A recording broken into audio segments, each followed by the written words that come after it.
All right, on this episode of Storytime with Surly, I'm doing this one on my lunch break. Um, Back around 2007, 6, I bought a really clean 1995 Z71 Chevy Silverado. Um, it had a brand new crate motor in it, the piece of junk 4L60E, and really clean outside. Trailer hitch, the whole 9 yards. It had some nice 33 1250s or something, 1050s. I don't remember. I'm fairly certain they were 1250s. Well, naturally, with that 4L60E, the transmission went out. There's two stories in this one, both of them involving this truck. Well, I pulled the transmission because in my mind, it really, in hindsight, I should have just brought it to the transmission shop, let them do their thing, and been about my business. But I pulled the transmission, loaded it up in the back of my other vehicle, brought it to the transmission shop. They rebuilt it, sent me on my way. It was probably a week later. Sent me on my way with new torque converter and, all that good stuff. So my younger brother, and this was right before he went into the Marines. My younger brother was giving me a hand with something one day, and I was super excited to get this thing back together and put the transmission back in and was getting ready. I had JBA long tube headers on it, and I was about to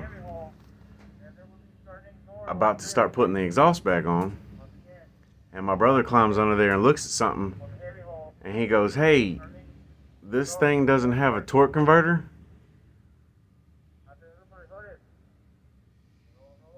Hold on, let me turn this radio down. And I was up under the hood, and I turned and looked over my shoulder where the torque converter was sitting in a box on the picnic table. And that was probably one of the maddest I've ever been at myself. Was realize, and I don't know if I told this story before on here. If I did, great. If I didn't, that's fine. So yeah, like home stretch, bolting the exhaust back up, and oh, forgot the torque converter. Rookie move. Same truck, and this is before the transmission went out. So I've pretty much always been a kind of guy that likes to go four-wheeler riding, go camping. Well, my buddy and I made a deal, and I was going to tow four-wheelers and 55-gallon drum of water, and he was going to tow the RV. So we loaded everything up, and we're turning into the camping area, and this is just after I bought the truck. We're turning into the camping area, and the truck just stops. What in the world's going on? The trailer hitch bolts had vibrated loose on the ride up, and turning off the road and into the dirt onto the campsite drive-in, the trailer dug into the dirt because it was, up and then down. The trailer dug into the dirt and pulled the rest of not all the bolts, all but two.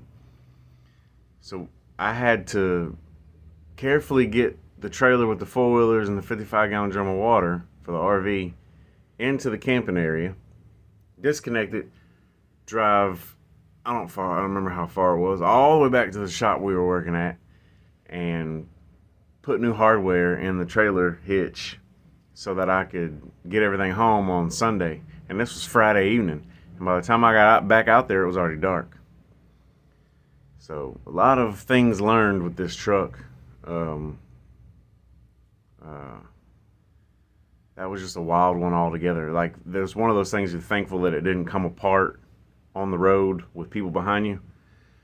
That being said, also, I want to take a minute, nothing to do with this truck, but y'all ever have somebody ask you, maybe not a seasoned mechanic or mechanically inclined person, come up and go, hey man, do you got a 3/4 wrench or a 3/4 socket? And you go, yeah, I have a 19 millimeter. And they go, no, I need a 3/4. Yeah, that's a 19 millimeter. I understand there are little discrepancies between, you know, say a 22 millimeter and a 7/8. It's right about the same size, but if you want to get precise, there are little minute differences. But if somebody comes up and says, I need a 22 millimeter, and I hand them a 7/8, and they go, oh, this isn't a 22 millimeter. Okay, man. It's just funny stuff. Like a minute ago, we had somebody ask for um, that. I need a 22 millimeter such and such. I have a 7/8. Oh, I don't know if that's gonna work. Okay. Anyway, y'all make sure you like, subscribe, question, comment, concern. Um, I'm gonna keep these videos light, tight, and bright. But I do appreciate everybody. I'm nearly at 800 subscribers, which is pretty awesome. Got about 325 followers on Facebook. You can find me on Facebook at Surly Mechanics. TikTok at Surly Mechanic. Um, yeah, we'll see you guys around. Stay tuned for next week. I don't even know what I'm going to talk about. This was kind of impromptu today. I was just thinking about that truck last night. Somebody made a Ford Chevrolet comparison. And me personally, I'm about whatever is running and driving and works well at the time. And that truck did not. Did not.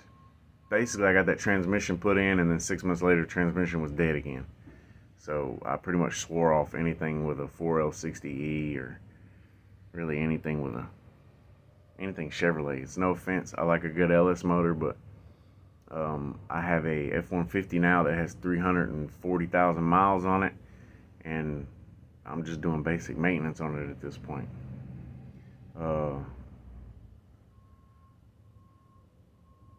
We'll see you guys next week. Stay tuned. Stay safe.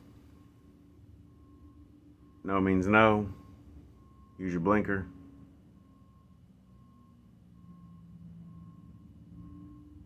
And if you say you're going to do a job, get out there and do a job.